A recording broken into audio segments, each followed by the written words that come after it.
Ok, on est en direct Parfait. live, on se voit bien.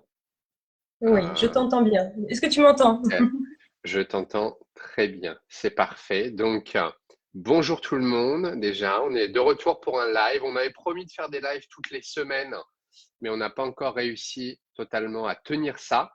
Donc, On s'améliore. C'est toutes on les 2 semaines. s'améliore. Toutes les une semaine et demie, 2 semaines. Là, c'était quoi la dernière fois? C'était dimanche dernier, euh, je crois. Ouais. C'était un dimanche. Voilà. Donc, on va faire ça tous les dimanches. On a prévu ça et on va essayer de faire ça tous les dimanches. Maintenant, aujourd'hui, ce qu'on va aborder, c'est un sujet qui revient assez fréquemment, surtout chez les personnes qui nous contactent, et on veut pouvoir vraiment vous aider à différencier ce qui est une crise compulsive, un comportement qui vient des pulsions qu'on ressent, et une alimentation qui est simplement imparfaite ou excessive, ou Ou faire des gourmandise. écarts ou gourmandise. Parce que souvent, on va venir nous contacter pour des troubles alimentaires en pensant que c'est des troubles alimentaires et du coup, on va faire un appel avec une personne, une consultation pour déterminer son problème et on s'aperçoit qu'en réalité, elle n'a pas de trouble alimentaire. Elle a peut-être un problème d'alimentation excessive, mais qui ne viennent pas réellement de pulsion et de perte de contrôle. Donc, le but Ouais, aujourd'hui, c'est c'est ça. vraiment de délimiter les deux. T'es d'accord, Lily? Bah, en fait, il y a une subtilité et je pense qu'on n'en parle pas assez dans les médias en général. Et Hmm. du coup, en fait, la ligne est très fine, mais il faut quand même la connaître pour C'est bien délimiter troubles du comportement alimentaire et peut-être, on va dire, un appétit ou une envie d'une alimentation qui n'est pas 100% nutritive. c'est ça. Et le but, c'est pas de voir, on va dire, toutes les envies comme Non. problématique. Ça, et souvent on va avoir ces envies comme problématiques lorsque on essaie de perdre du poids, par exemple. Lorsqu'on essaie de perdre C'est du ça. gras, qu'on est en restriction et qu'on sort de ce contexte de restriction et qu'on fait un craquage, par exemple, on va voir ça comme étant problématique ou comme étant un trouble alimentaire, un trouble du comportement. Alors que pas forcément. Et donc c'est pour ça que c'est important. Et donc quand tu dis que cette ligne est infime et discrète, c'est qu'effectivement il y a une démarcation entre les deux. Et donc là, le but aujourd'hui, c'est de faire cette démarcation et bien comprendre la différence entre les deux comportements. Un qui est normal, bien qu'il puisse être à améliorer. Donc le problème d'alimentation imparfaite, de grignotage, d'alimentation excessive, on pourrait chercher à l'améliorer. Maintenant, Oui, il bien ne faut sûr, pas mais il le faut pas. catégoriser, voilà. C'est ça. Il faut pas le voir comme quelque chose de pas normal, de quelque chose qu'il faut remédier ou que, bah, en fait, c'est quelque chose de véritablement problématique. C'est-à-dire C'est ça. qu'après, il faut aussi déceler que on est humain et que chaque personne peut avoir un comportement où l'alimentation n'est pas irréprochable. Et c'est d'autant plus important dans le sens où, euh, et ça on fait très attention à ça lorsqu'on a quelqu'un, c'est être sûr d'aller à la source du problème.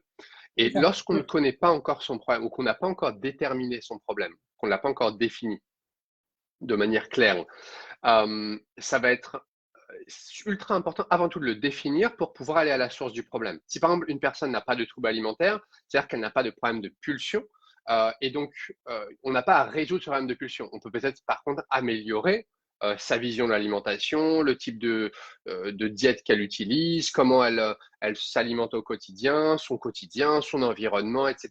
Ou peut-être qu'elle ne sait simplement pas s'alimenter. Mais pour Voilà. quelqu'un qui a des pulsions, la différence, c'est que généralement, ils savent s'alimenter, ils savent quoi manger, ils savent tout faire, mais ils ont ces pertes de contrôle. Et c'est là qu'il y a un problème de comportement. Ouais, voilà. Donc, on veut se focaliser, donc, et aujourd'hui, on veut vraiment mettre en avant ce qui est vraiment une alimentation compulsive, parce que c'est ce comportement-là qui est notre expertise avant tout, et ce sur quoi on se focalise. Euh, C'est surtout la ce qui va plus... poser Hmm, véritablement problème. Mm. c'est ça qui Pardon. pose problème. Pas de problème, n'hésite pas. On est un peu en décalé, donc n'hésite pas si tu veux me couper. Oui, c'est pour Euh, ça. N'hésite pas.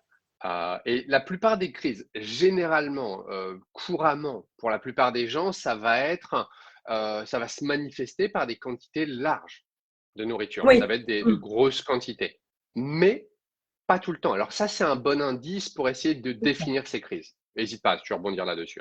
Même après, je dirais que, en fait, je pense que la ligne est tellement fine que les gens ont du mal. C'est que même par exemple, si on rentre en phase de restriction trop longue, on peut avoir un craquage alimentaire qui va être énorme en quantité, mais c'est juste parce que la frustration a augmenté au fur et à mesure, comme on disait sur notre première vidéo. Donc, les quantités, en fait, on peut les prendre en compte, mais il ne faut pas que ça soit que sur un événement. C'est sur en fait Exactement. plusieurs événements. C'est ça. Et en fait, c'est comme je reviens à toujours ce circuit. On donne souvent cet exemple du circuit.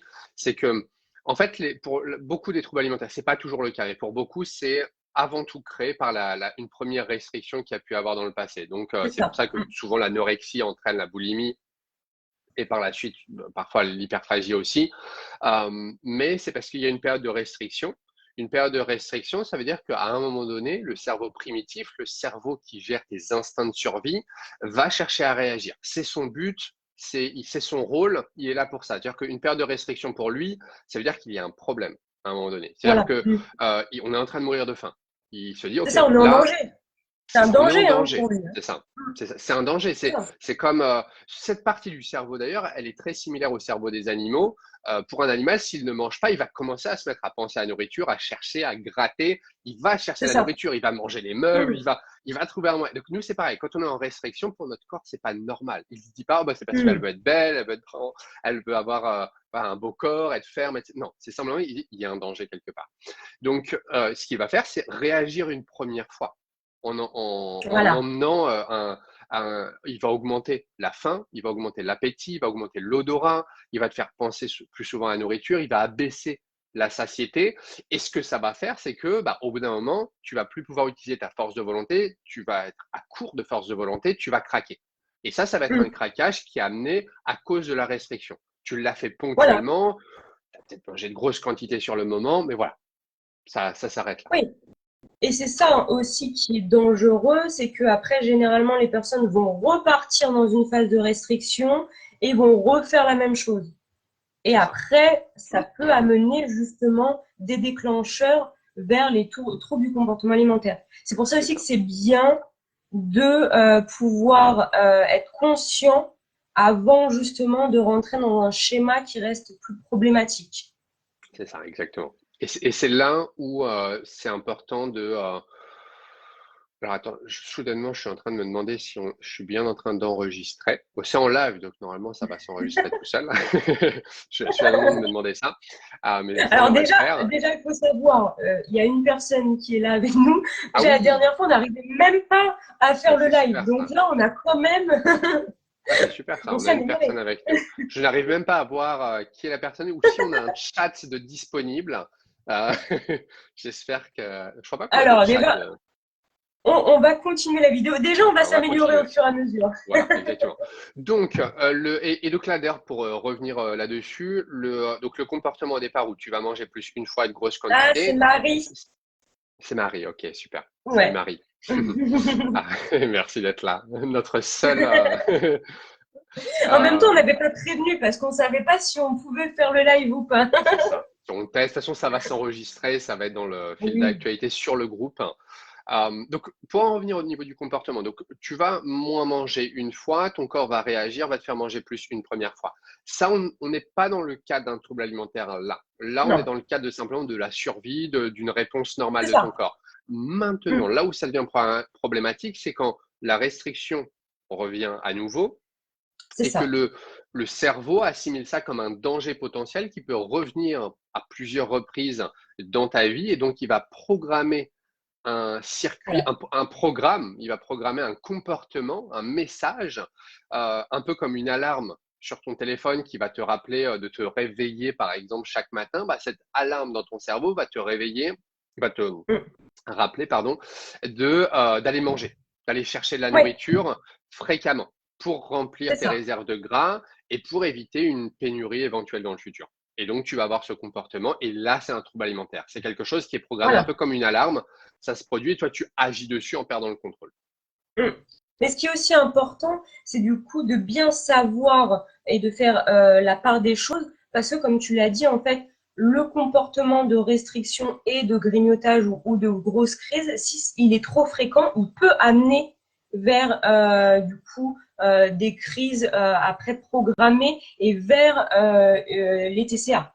Et c'est C'est ça. pour ça qu'il faut bien déjà, je pense, prendre du recul par rapport à tout ce qui va être grignotage, envie de manger par ennui, pour ne pas en fait rentrer après dans une restriction en se disant ok, j'étais fatiguée ou j'avais de Mm, l'ennui, j'ai mangé ça, mais c'est normal.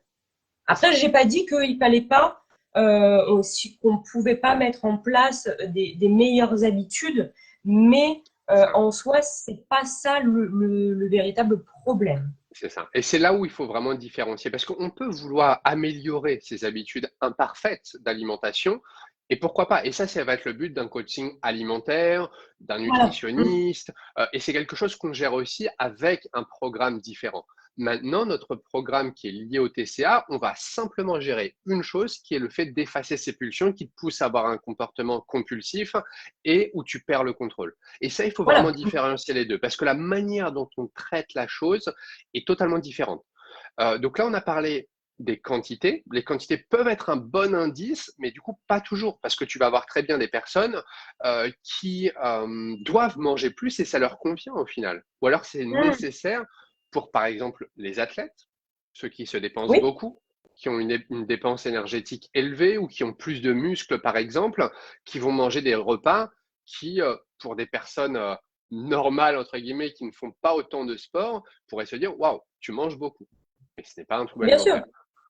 Après, il y a aussi les personnes qui ont un métabolisme très, très rapide, Oui, qui crament énormément et qui vont manger des proportions et qui sont, voilà, tout fins, mais ça reste normal par rapport à leur corps, par c'est rapport à ça. leurs besoins.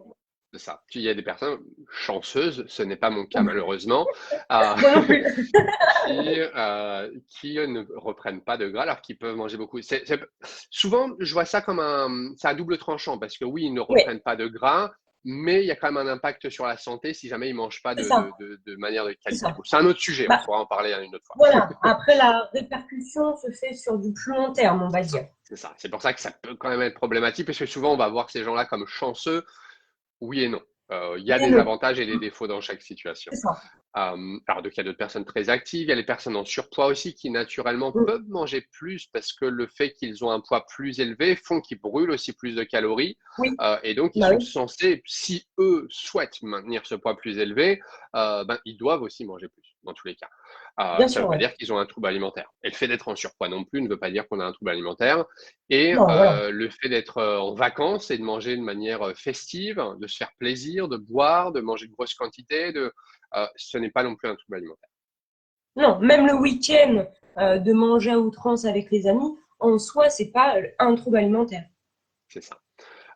Donc, qu'est-ce qui peut être un autre bon indicateur autre que les quantités?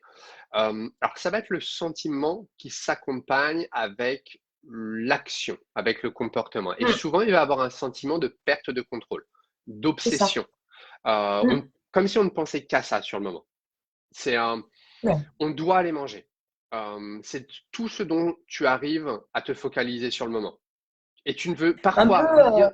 Vas-y, vas-y. un peu comme on m'a souvent dit aussi, l'animal qui ressort. Vraiment C'est le ça. côté, C'est ça. Et pourquoi? Parce qu'en fait, il faut comprendre que sur le moment, on en revient à cette histoire d'alarme dans le cerveau, oui, c'est que on a ces pulsions. Les pulsions, c'est une combinaison de sensations, de ressentis, de pensées qui sont là pour te pousser à agir. C'est le voilà. comportement du cerveau, il est là pour te pousser à agir. Mais il peut pas prendre le contrôle de la partie supérieure du cerveau et contrôler tes muscles pour toi. Donc l'action, elle est quand même la tienne. Mais tu as des choses qui te poussent à faire cette action. Tu as des choses qui te poussent à aller manger, à chercher de la nourriture. Et sur le moment, ce qu'on apaise, parce que ça c'est souvent, et ça peut être aussi un autre sujet pour une autre vidéo, ce qu'on va souvent penser sur le moment, c'est on comble une émotion. On mange parce qu'on est Mm. stressé. Et ça, tant qu'on n'a pas vraiment fait l'expérience du fait de se détacher de ça, on va souvent se dire que voilà, vraiment on mange parce qu'on est stressé. Le problème, c'est qu'on coach énormément de personnes qui se rendent compte au fil du temps que non, ils sont toujours aussi stressés après avoir arrêté leur trouble alimentaire et donc ils ne comblaient pas du tout pour le stress. C'est comme la Oh, cigarette. Moi, j'ai été fumeur pendant assez longtemps et je pensais aussi sur le moment combler mon stress et que ça allait m'aider à gérer le stress, alors qu'aujourd'hui, je suis toujours tout aussi stressé, sauf que je n'ai plus ces pulsions qui me poussent à aller fumer. Donc, c'est pareil pour la nourriture. Si tu n'as plus ces pulsions qui te poussent à aller manger, tu n'es pas en train de combler, voilà, tu n'as plus besoin de combler cette pulsion. Parce que sur le moment, c'est ça qu'on fait. En fait, on ressent cette pulsion qui nous démange, des pensées, des ressentis, des sensations. Et lorsqu'on va manger, eh ben, on apaise cette pulsion. Donc, il y a cette sensation de perte de contrôle souvent. Et c'est un ressenti Ouais. que beaucoup ont. Et donc là, on peut se dire, OK, là, il y a un problème. Là, c'est un comportement qu'on veut Mm. changer. Ouais. Ah, Vraiment le sentiment d'être en autopilote, en fait faire les choses euh, et de limite se voir en fait à côté en disant mais je fais ça mais non en fait ça va m'apporter rien parce qu'on ouais, reste quand même conscient du coup. c'est ça. Conscient mais on le fait. On est conscient de ce qui se passe sur le moment, on sait ce qui se passe sur le moment, mais c'est comme si on s'observait. Il y a souvent aussi un petit peu ce Voilà, sentiment de se dire, on s'observe en train de faire ça, on se dit, mince, là je perds le contrôle, je le fais quand même. c'est ça. Je sais que je suis pas Mm. censé, je sais que je vais le regretter, je sais un tas de choses sur cette situation, je sais que c'est pas quelque chose que je veux, je m'étais promis de ne pas le faire, mais je suis quand même en train de le faire. C'est plus fort que moi. Parce qu'il y a tout ce Mm. bouleversement au niveau des pensées, au niveau des sensations, des ressentis, qui te poussent à aller manger. Parce qu'en mangeant, tu combles cette pulsion. Et cette pulsion, c'est ce qu'elle veut. C'est te pousser à manger. Parce que c'est le comportement de ton cerveau, c'est son programme actuel. Il est conditionné à te faire aller manger pour éviter les périodes de famine. Et Mm. donc, c'est un C'est fonctionnement ça. normal. Et au final, quand on a ce problème-là, et ça, c'est quelque chose qui peut être dur à entendre pour beaucoup de personnes qui sont enfermées dans ce trouble-là et qui voient ça comme une maladie ou en réalité, c'est simplement le signe que ton cerveau, il fonctionne normalement, en fait. Il fait son C'est travail. ça. Alors, c'est Mm. une programmation erronée, bien entendu. Oui, Mais voilà. On va dire qu'il faut pas, il faut bien faire la différence entre des mauvais signaux ou peut-être qui se déclenchent au mauvais moment et une maladie où des fois j'entends je ne suis pas normal, j'ai des c'est ça. problèmes psychologiques. Non, non, non. Ton cerveau fonctionne très bien. C'est ça. Il fonctionne très bien, sauf qu'il a un programme qui est défaillant et qu'on veut Voilà. corriger. Maintenant, effectivement, là, on en revient pas plus tard que je vois souvent des messages sur il faut aller voir un psychologue, etc. Oui, dans certains cas, ça peut aider à partir du moment où tu te sens un petit peu mieux vis-à-vis de toi-même, mais souvent, le ressenti, ça va être encore une fois, bon, ça a un petit peu apaisé. Je me suis senti un petit peu mieux, mais simplement, et on en revient à cette question parce que le psychologue, vis-à-vis de ce problème, bien entendu, ne va pas aller directement à la source du problème. Quand on a un trouble alimentaire, ce n'est pas un problème psychologique. On peut avoir un problème Non. psychologique, mais ce n'est pas la cause du trouble alimentaire. Donc, quand on va voir un psychologue, pardon, c'est quand on a réellement un problème psychologique ou des traumatismes ou qu'on va en apprendre plus sur nous-mêmes. Mais voilà, vis-à-vis de ce comportement-là, ça vient des pulsions. Et donc, c'est important ça de bien le comprendre, de bien le déterminer. Lorsqu'on a un trouble alimentaire, il faut aller voir quelqu'un qui traite les troubles alimentaires. Voilà. Oui, et c'est surtout qu'au final, le psychologue, ouais, il y a Rémi, le psychologue va en fait traiter surtout les symptômes après euh, et pas le fond du problème. Et on en C'est reste ça. toujours à la même chose, c'est que si le fond du problème n'est pas traité, il reviendra. Exactement. Parce que le circuit est toujours là, en fait. Il suffit juste C'est d'un ça. coup de vent, d'un problème, d'un changement, d'un déménagement, d'un changement de situation, d'une séparation, d'un bonheur, d'un malheur, et hop, tu retombes dans l'ancien circuit parce qu'il n'a pas été effacé.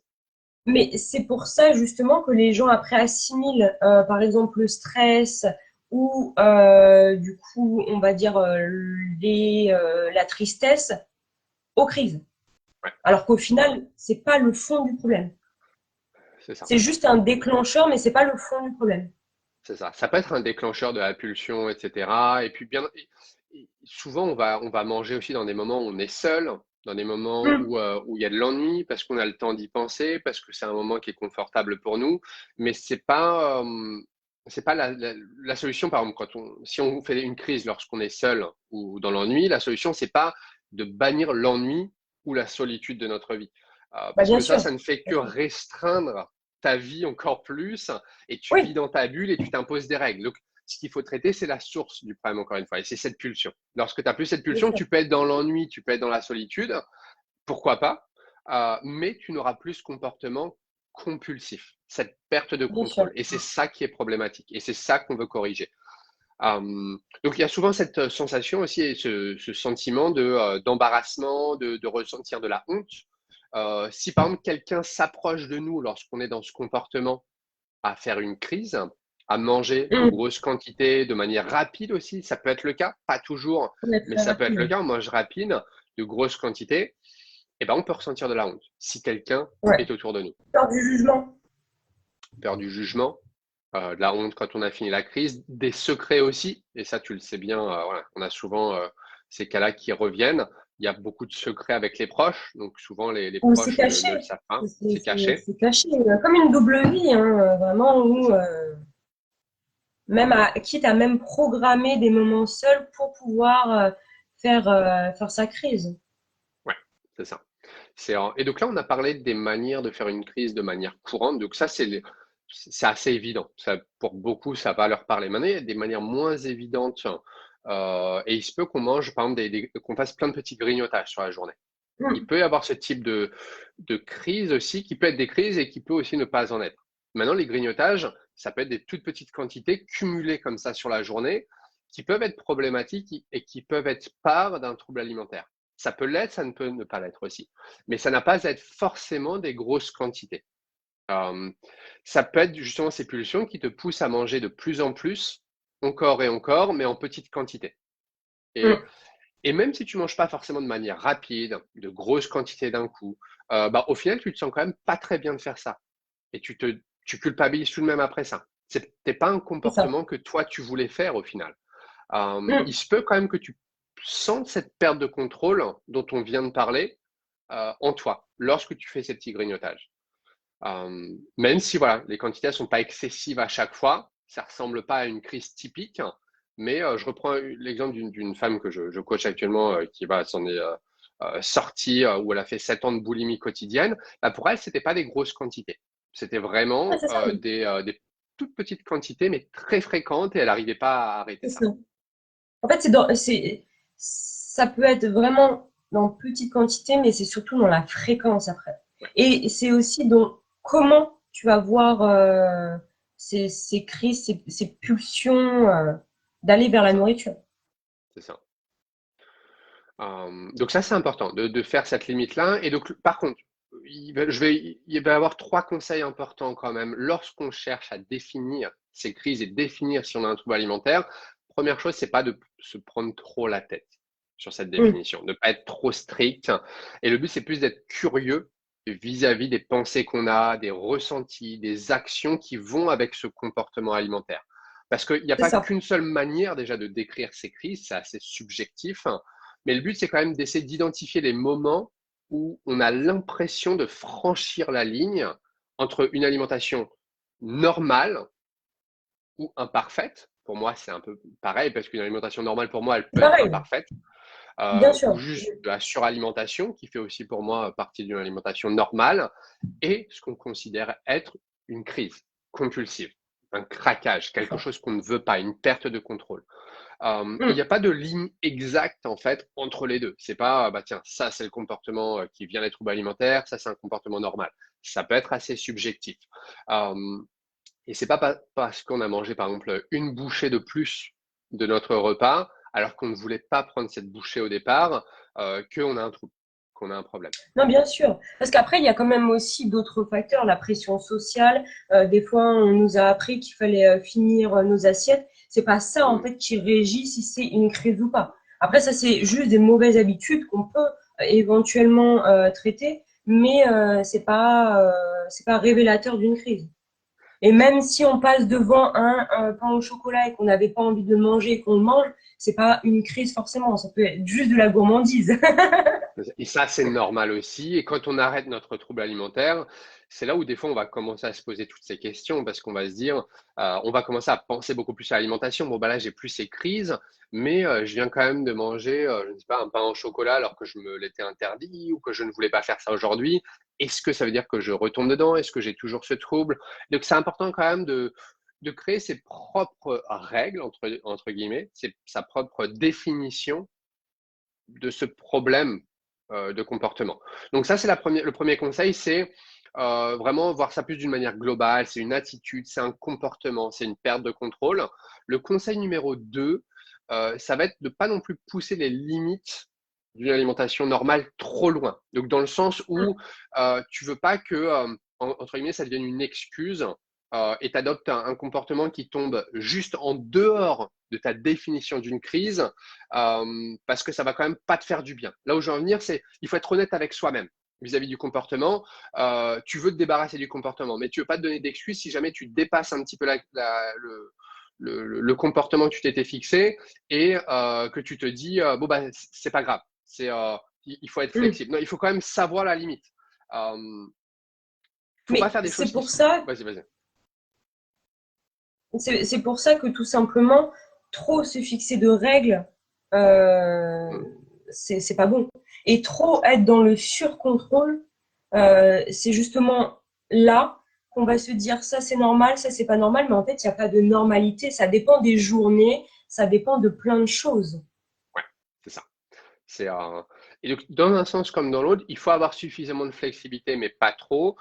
Et donc, il ne faut pas Voilà. non plus être trop rigide, parce que effectivement, le fait d'être trop rigide, ça c'est le troisième conseil du coup, c'est être trop rigide Ouais. sur notre définition d'une crise.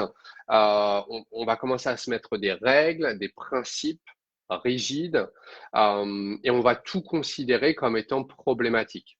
Et c'est là où Hum, notre vie se restreint. Et ça, c'est ça. vraiment, c'est Hyper quelque chose intensif. qui vient. C'est ça.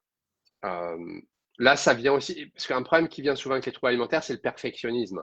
On va forcément Ouais. chercher le perfectionnisme. Quand on dit, voilà, je veux me débarrasser des troubles alimentaires, il faut être conscient de réellement ce qu'on veut se débarrasser. On veut se débarrasser des pertes de contrôle. On ne veut pas se débarrasser de tous les plaisirs de la vie, des sorties, des. Non, on ne cherche pas à avoir une alimentation parfaite, saine à 100%. On veut juste Hum, éliminer le comportement nocif c'est ça. incontrôlable au final. La dépendance, vraiment pulsion. Après, on peut très bien ne pas avoir ces troubles alimentaires ou même d'avoir, comment dire, réussi à sortir de ce schéma, mais continuer à être gourmand. Mhm. C'est ça. Ça, voilà. Et être gourmand, ça c'est un mot qui revient assez fréquemment parce que des fois, lorsque les gens emploient ce mot, ils emploient ce mot-là vraiment en faisant référence à un trouble et à un problème. Ouais, je suis gourmande et on s'aperçoit en communiquant avec ces personnes que bon, elles ont réellement un problème de pulsion. Et pour d'autres, ça va être non, bah, je suis gourmande, c'est juste qu'elle se fait des plaisirs, qu'elle culpabilise un petit peu après coup, mais qu'au final, il n'y a pas cette perte de contrôle. Donc c'est pour ça que c'est assez subjectif et assez difficile à définir et qu'on fait notre Ouais, possible dans cette vidéo. Maintenant, une chose qu'on pourrait aussi redire, donc j'ai fait une petite liste des choses qui ne sont pas une crise. Donc la première chose, c'est déjà une quantité de nourriture normale que tu vas manger lorsque tu n'as pas faim. C'est-à-dire que des fois, on va manger des choses, on n'a pas faim, mais on va quand même manger certaines choses en quantité normale. Ça ne fait pas partie d'une crise. C'est quelque chose qui peut arriver même quand on a une alimentation normale. hum, C'est pas non plus le fait de se resservir après un repas, un bon repas, par exemple. Il n'y a pas à hum, culpabiliser pour ça. Ce n'est pas le fait d'aller acheter un fast-food, par exemple, parce que tu as faim ou parce que tu n'as pas hum, le temps de cuisiner. bien sûr. Euh, c'est pas le fait de manger quelque chose que tu t'étais dit qu'il fallait pas manger à cause d'une diète, ou ça on en a parlé un petit peu plus tôt, parce que tu suis une diète, un régime, pour des raisons de santé aussi. C'est pas parce que tu as craqué sur quelque chose que tu t'étais interdit ou quelque chose que tu ne peux pas forcément manger à cause d'un problème de santé que c'est une crise. Hum, Par exemple, si tu dis, bon, bah, je vais m'interdire le pain, parce que par exemple, il y a du gluten dedans, et que tu veux plus manger du gluten, c'est pas parce que tu as mangé du pain à un moment donné que tu as fait une crise. non. C'est pas non plus le fait de manger un dessert ou une sucrerie ou une pâtisserie. C'est pas profiter des vacances avec un gros repas entre amis ou en famille. Euh, donc tout ça, ça prend et ça assume, ça prend en compte le fait qu'on mange des quantités normales. Bien Dans sûr. ces événements-là, si on mange des quantités normales, ce n'est pas problématique. Euh, Maintenant, c'est aussi possible que ces situations-là soient une crise pour toi. Si il y a ce sentiment de perte de contrôle, de culpabilité, cette pulsion, ces sensations, et que tu vas peut-être manger des quantités plus importantes, de manière incontrôlable. Et c'est pour ça que c'est, encore une fois, très subjectif. C'est que ces mêmes situations, donc c'est pas forcément juste une situation, parce que ces situations en temps normal ne sont pas une crise, mais elles pourraient l'être. Ça, c'est la petite Ouais. nuance. Je sais pas si tu as quelque chose à redire là-dessus. Non, mais après, c'est vrai que il y a vraiment une ligne très très fine entre l'alimentation imparfaite et on va dire, à passer sur la pulsion ou la compulsion. Après, c'est vraiment un ressenti sur le moment présent et un peu comme tu as dit, où au final, si on sent clairement qu'on n'a pas le contrôle, voilà, c'est une évidence qu'il y a quand même peut-être, comme tu as dit, des alertes qui sont mal positionnées ou qui ne s'activent pas au bon moment. C'est ça. C'est Cette pour ça qu'après, sensation de on prend perdre. Ouais, aussi beaucoup de temps. On prend beaucoup de temps avec nos clientes pour faire le distinguo et pour bien leur apprendre. c'est ça. Avant le coaching déjà, pour être sûr de, à Oui, chaque fois qu'on aide une personne, et c'est pour ça qu'on fait une consultation gratuite avant toute chose, c'est qu'on veut être sûr de pouvoir aider la personne. Déjà d'une, de ben, bien comprendre sûr. son problème. Si on veut aider quelqu'un, on va être sûr dès le départ. Et le coaching commence en fait dès ce premier appel. Dès ce premier appel, le coaching a commencé. Même si on Mhm. n'a pas encore passé la période d'engagement, on commence à travailler ensemble, etc., c'est important pour nous de déterminer voilà, où est la personne, de l'aider à clarifier son propre problème aussi, parce qu'on a des fois des personnes qui ne sont pas encore totalement sûres de leur problème. Oui, Quel est le problème? Où il est? Donc, oui. c'est pour ça qu'on appelle ça un appel clarté. C'est pour clarifier la situation pour nous-mêmes, mais aussi pour ces personnes. Euh, Oui, et faut en toute honnêteté trouver le véritable problème. Parce que c'est si ça. on ne traite pas le véritable problème, de toute façon, la situation va revenir, étant donné que la situation ne sera pas à 100% adaptée. C'est ça. Et c'est pour ça que la plupart des approches, encore une fois pour moi, ne sont généralement pas efficaces dans le sens où, par exemple, lorsqu'on va voir un psychologue, encore une fois, on va faire une thérapie hypnose, c'est qu'on va se rendre dans le cabinet de la personne et la consultation a déjà commencé alors qu'elle ne nous connaît pas vraiment encore. Et généralement, ça va Mm. être comme ça que ça se passe. Si on va la voir, ok, ouais, ça coûte tant, on a fait la consultation, alors que la personne, à la base, ne savait même pas si elle était capable de t'aider ou pas. Elle n'a pas encore défini le C'est ça. problème. Et justement, tu la payes pour essayer de définir le problème. Tu la payes pour, au fil des sessions, des consultations, bon, on va trouver le problème, on va creuser dans les traumatismes, on va creuser dans tes émotions, on va essayer de voir ce qui se passe. Le problème, c'est que non, c'est quand on aide quelqu'un, on n'essaie pas de voir ce qui se passe pendant le coaching. On a déjà déterminé ça dès le premier appel. Si on peut t'aider, alors on va t'aider, on va avancer et on a la Bien stratégie sûr. pour t'aider Mm. là-dessus. Oui, Voilà, parce que généralement, les autres approches, après, restent quand même beaucoup sur les symptômes. Et des fois, ils ne c'est ça. trouvent même pas le véritable problème parce qu'en fait, il est ailleurs.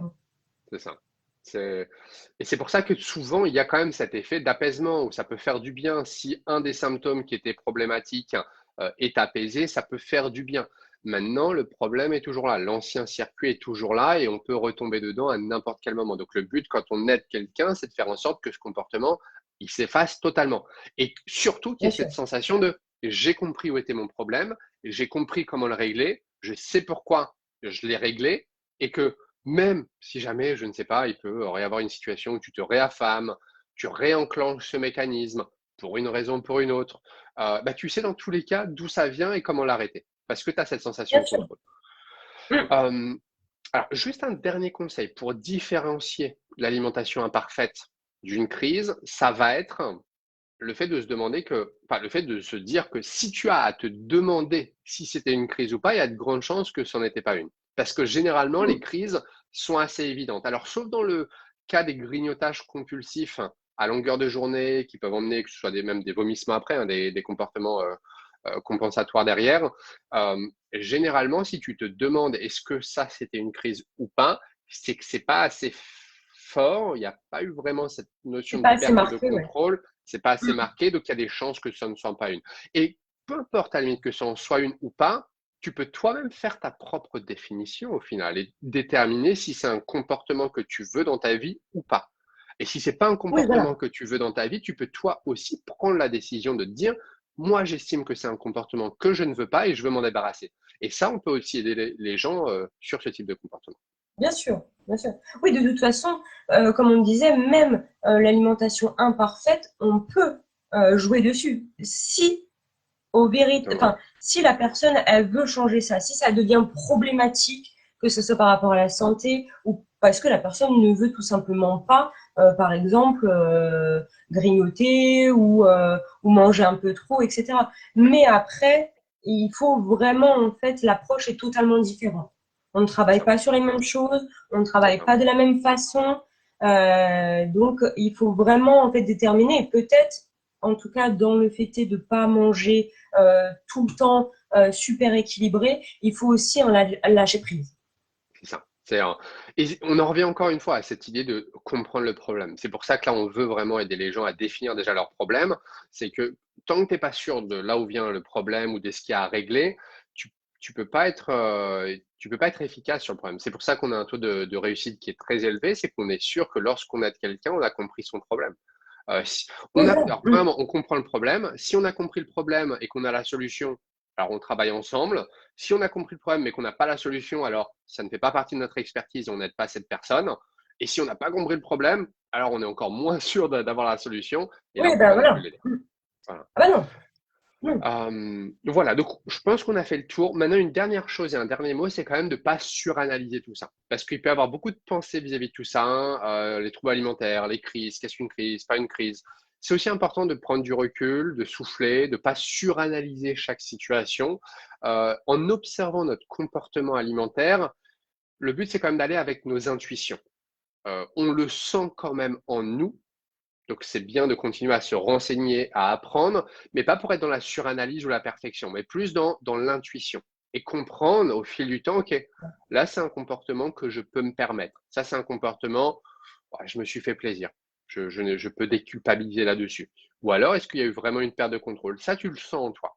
Donc, va avec tes intuitions, va avec tes ressentis et ne te prends pas trop la tête sur ça. Ce serait mon mot final pour finir ça. Est-ce C'est que tu as ça. quelque chose à dire pour finir la vidéo, Ludivine? Non, mais c'est vrai au final que les gens ont tendance à euh, déjà à chercher trop de solutions à gauche à droite parce qu'en fait on entend tout son inverse. Donc après, si on a trop d'informations, c'est là aussi où il y a justement ce problème après de vouloir essayer de tout bien faire, mais que bah comme on peut pas parce que on va dire garder une restriction, une diète pendant toute une année, c'est impossible. Ouais, Donc voilà. Je pense qu'il faut aussi chercher l'authenticité, comme tu disais, de la nourriture, d'être en accord avec nous-mêmes. Et quand on n'est plus en accord, c'est là où effectivement il faut peut-être chercher un peu plus loin. Mais tant qu'on est en accord, si on c'est ça. grignote ou par exemple qu'on mange de grosses quantités et qu'on est en accord avec ça, je dis pas que C'est c'est ça. une bonne solution, mais je C'est dis que ça. voilà, quand on est en Pourquoi pas? accord, C'est ça. voilà. C'est totalement ça. C'est vraiment s'il y a un décalage entre ce que tu veux faire et ce que tu fais réellement, c'est là où il y a un problème. C'est que si Voilà, tu c'est ne là veux où il pas faut avoir ce chercher. comportement, mais que tu l'as quand même et que tu veux supprimer ça, mais que tu n'y arrives pas, c'est là où est le problème. Parce que c'est un comportement que tu Là où ne il veux faut pas. creuser. Exactement. Et là, il y a un problème de comportement alimentaire. Maintenant, si ce n'est pas ça, et que si tu te bases sur les informations qu'on a à droite à gauche, par exemple, tu manges souvent des sucreries, et que tu vois sur Internet des gens qui disent souvent, bon ben, les sucreries c'est mal, c'est pas bien, c'est pas bon pour ta santé, et que tu culpabilises vis-à-vis de ça, alors qu'à la base, tu le vivais bien. Euh, Bah, ça n'a pas à être un problème. Mais là, c'est toi et ta décision. Alors là, il y a un autre problème qui se pose vis-à-vis de la santé, de l'énergie, etc. Mais ça, c'est un autre problème du coup. Et encore une fois, ça ne n'est pas lié aux troubles alimentaires. Là, ça va être un problème de santé, de toi qui fais les mauvais choix alimentaires ou pas. Mais si c'est ce que tu veux à la base, il n'y a pas de problème. Et puis, généralement, la culpabilité, quand même, elle reste sur le vecteur, on va dire, social, où justement, on entend que c'est pas bon, on nous rabâche que, bah, de toute façon, en fait, si, par exemple, tu prends du poids, c'est à cause de ça. Et en fait, c'est plus l'information que, ah, c'est mauvais, il faut pas, qui va, en fait, te faire culpabiliser. Non C'est ça. pas, en fait, en soi, le fait est que tu en manges, mais l'information qui vient après derrière un peu. Moi, je trouve que, en tout cas, au niveau des médias, on va, comment dire, amener des informations qui sont assez virulentes. Ça, c'est interdit, ça, il faut pas du tout. Alors qu'au Mm, final, voilà, c'est après la décision de chacun. c'est ça. Et c'est important aussi de savoir voilà, prendre ses propres décisions, de savoir choisir ce qu'on veut, ce qu'on ne Oui, veut pas, et savoir être ferme dans ses décisions aussi. Ça, c'est important. Savoir être ferme dans ses décisions, de dire voilà, ça, c'est ce que je veux ou ça, c'est ce que je ne veux pas. Et à partir bien de sûr. là, voilà, ne pas non plus être trop rigide, encore une fois, dans ses décisions, parce que si tu dépasses ça, Mmh. tu vas t'en vouloir, mais rester Mmh. flexible et te dire voilà, ça, c'est ce que j'ai décidé, c'est comme ça que je veux vivre ma vie. Pour moi, ça, c'est Bien un sûr, comportement normal et acceptable. Ou alors, ça, c'est un comportement que je ne veux pas, que je veux éviter. Et là, tu as la mmh, différence entre les deux. Et je pense que ça a c'est ça. conclu bien sur le sujet du jour. Voilà. Donc, bah voilà, donc on a fini pour aujourd'hui. On se donne rendez-vous dimanche prochain, promis. On va y arriver, on va le faire. Ou samedi, on va essayer. Mais je crois que tu te crois dimanche alors qu'on est samedi, hein. Je sais qu'on est samedi, ouais, effectivement. Donc, samedi prochain. J'ai plus de jours, je suis totalement déconnecté de la réalité. Bon, bah Ouais. Et merci bien, en tout cas, Ludivine. merci à ceux qui Merci. sont venus Voilà, on nous a eu combien là? rejoindre. On a eu qu'une personne pour le moment. Mais non, Je on a eu crois. Rémi On avait plus. aussi, Rémi qui Rémi. nous a écrit. Ah, super. Mais je le vois pas, moi, les messages, hein. C'est ça que, bon, je vais voir après, probablement. Mais bon, au moins, on a réussi. Merci, Voilà, Ludivine. au moins on était en direct. La semaine prochaine, on Ouais, aura prévu. voilà. Ça va s'améliorer au fil du temps. On va devenir encore plus Voilà, pro. c'est ça. Bon, Ah, merci, c'est Marie qui est Ludivine. restée jusqu'à la Ah, Marie, elle est fin. encore Elle dit là et c'est merci trop cool. beaucoup. Ouais, merci beaucoup, c'est très intéressant. Merci. C'est la seule qui est Bah, restée super, tout le Marie. long. Bah, merci, Marie. Passe un bon week-end, Marie. Passe une bonne journée. Prends soin de toi. Salut. Au revoir. Ciao. Salut, Ludivine. Je coupe le live. Salut. Ouais.